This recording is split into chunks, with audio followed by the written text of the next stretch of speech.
Today's date is March 31st, 1994. I'm Blake Hailey, and we have with us Deborah Blackwell, DO, who's the Assistant Dean for Clinical Affairs at the University of North Texas Health Science Center at Fort Worth. We're making this video in the Biomed Communications Department of the Gibson D. Lewis Library. And Dr. Blackwell, thank you for taking time out of your busy schedule to meet with us today. Thanks for asking me, Blake. Well, you're the first person we've had to interview that's a graduate, so this is a great thing, I think. I'd like to go back, if we could, and perhaps you could recap a little bit of your time here when it was TCOM. We haven't gotten that perspective before. Well, let me recap. Before, actually, it became the building that I initially went to school in, because I actually interviewed in the bowling alley, and I'm sure that some other students have talked about that. And I think the best recollection that I have was that, one, the taxi driver pulled up to the bowling alley, and I said, "Oh, no, I need the Texas College of Osteopathic Medicine." And he goes, "This is it, lady." I was like, "Oh, no, this can't be it." And he goes, "Oh, yes, out you go." But what happened the moment that I walked in the doors, I realized that it was going to be a very special place, because, and I can't remember who it was at the front, that as soon as I walked in, she said, "You must be Miss Blackwell." And I thought, how does this person know who I am? Because I had just been into a different school where I was number 258. So I guess from that moment I knew it was a special place. And what year was that you started, did you say? Well, that would be the year I got married, 1977, but I started in 1978. What were were there interesting things that happened back in those early days of your medical education you'd like to relate? Probably not so much interesting, but I think extremely pleasurable, because of the fact that the institution was so small that we got to attend different classes in different buildings, and probably our favorite building was to go to River Plaza, which is currently on University. And that was special because we could sit and listen to anatomy and listen to psych lectures, but at the same time be able to go outside and see the river and see the spring as it came forth, see the choo-choo train from the zoo, and those types of things. So those are actually my memories. So my memories are good. Definitely. After you graduated, there was a time, I think, from about 82 to 89 when you came here. What were you doing? What were you involved in at that point? When I graduated, we chose to go to Columbus, Ohio for my training. And I started out my first year not really knowing exactly what I wanted to do. Couldn't decide if I wanted to do internal medicine, family practice, or pediatrics. And it actually wasn't until April of my internship year that I decided to do pediatrics. So I stayed in Columbus for 2 years following that. After those 2 years that I completed, I joined the Public Health Service and was stationed in Laredo, which is in South Texas, for 4 years.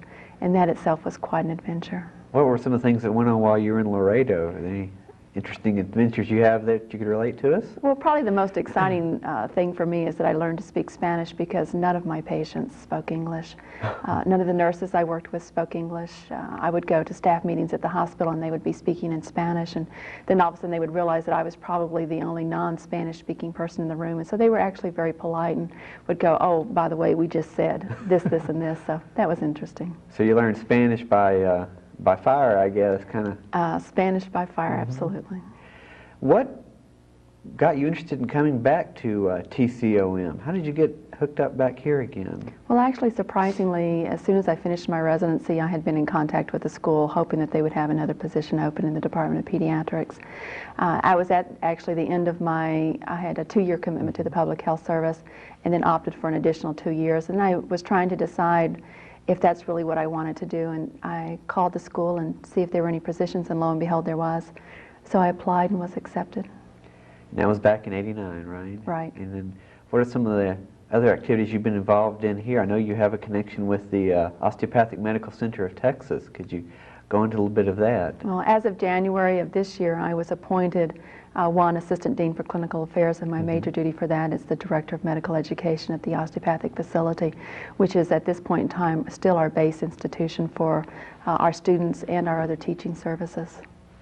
How's the relationship going with that in residency programs and all? I know that you're working to do a lot in that area. Well, one of the things that has happened is that in December of '93, we signed an affiliation agreement with the Osteopathic Hospital, and although the two institutions have been closely linked in terms of educational activities, that was the first official agreement that they would become our base institution, and that was really the region that I was placed there as Director of Medical Education. And you plan to continue in that role for a while, it sounds like. I hope so. What were some of the areas you were involved in before you took that responsibility? Did you just instruct? Blake, that's probably my weakest area. Let's see, I have a full clinical practice, and at that time a hospital practice. Have students every day, so I have a full teaching load. Also was course director for our pediatric didactic course. I was on student performance and now serve as the chairman of that committee. I was involved with curriculum, including with course directors 1 through 5, and then served on the curriculum committee. Those are the things I did on campus, and then off campus, which are the things I truly enjoy.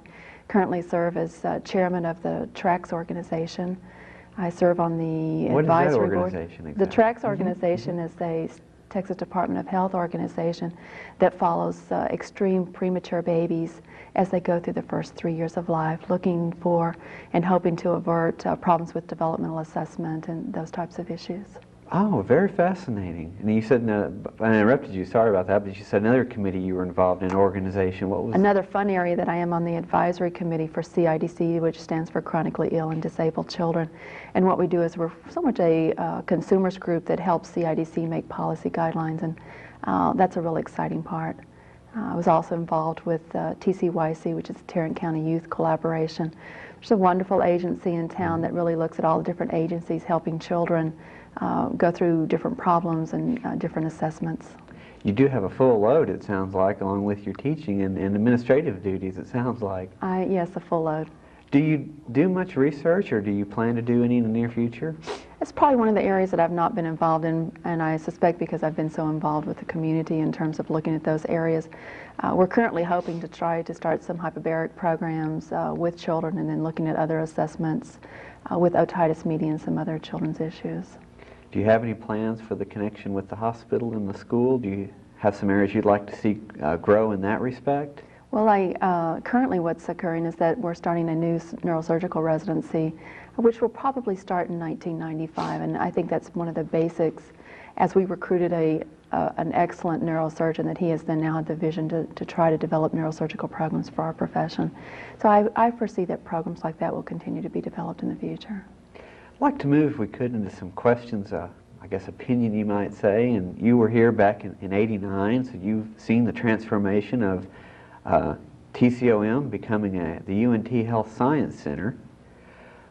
Why do you feel it was necessary for TCOM to make this transformation into a health science center? As we transformed into a health science center, I think that name in itself really truly reflects what we're doing as an institution. I think a lot of people realize that the medical school was here, but they didn't realize that we had such a significant program in graduate medical education and other research activities. Probably to me the most important aspect of changing our name is, for me, and I've always seen that, is that this is an institution that changes. I often tell people that if they don't want things to change, don't come here, because I think that we have a lot of people that work here that have visions of change in the future and always looking to improve the education for our students and our graduates. And for me, as we became named the Health Science Center, it really gave us the greater opportunity to do that. Do you see this Health Science Center having some different, different from others in the state of Texas or in the nation, perhaps, that you looked at? Absolutely. I think that this Health Science Center will be known as the Health Science Center for Primary Care. As an osteopathic profession, I think that we're very much can relate to the need for primary care and preventive care. And as we progress, I think that you'll see that the majority of the focus is then going to be based on primary care and preventive therapies. Do you think that the new health proposal are we in a good position to weather changes in the healthcare system changes? I think if you can be in a good position, that we're probably in a good position. One of the things that will affect certainly my training program is there probably will not be any significant new monies available for subspecialty training. For us, as we train, the majority of our physicians are primary care physicians. Certainly Mr. Clinton and Hillary feel that those are important issues, and I think that we hold the forefront in that. Do you see some major challenges that lie ahead for the Health Science Center and yourself as well, in your roles? Well, I think in terms of looking at duplication of services, that we're going to have to show that we have a primary care focus and a difference. And as the state of Texas looks to try to see who gets money for what health science center, that hopefully will shine, and that we do have such a strong interest in primary care. How do you see your role changing? I know you wear several different hats. So how do you see things changing for you in the future, in the next few years? One of the things that's probably going to happen for our residents is that we're going to be involved in probably more allopathic, which are the traditional MD programs. One, to help expand the services for our residents, but then as we expand out into the community, that they will need those services to help strengthen their programs.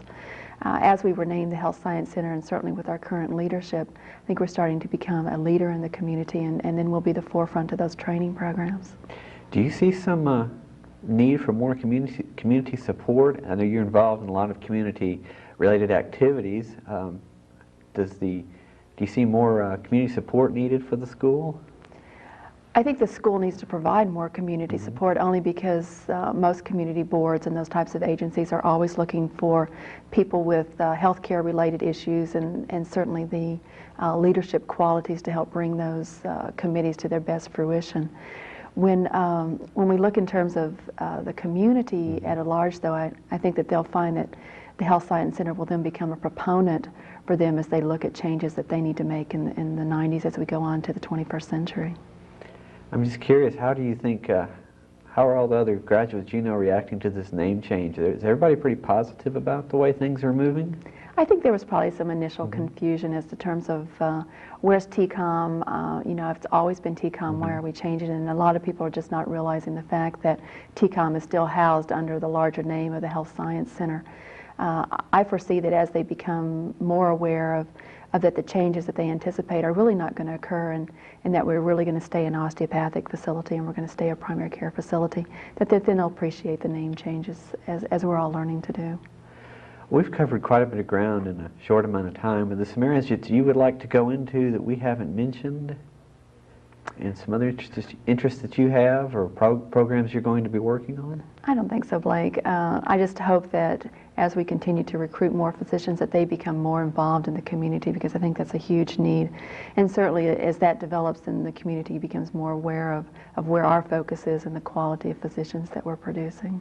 Well, I know that you're sounds like an excellent physician, and definitely a credit to the school, and will continue to be. I know we were talking before the interview.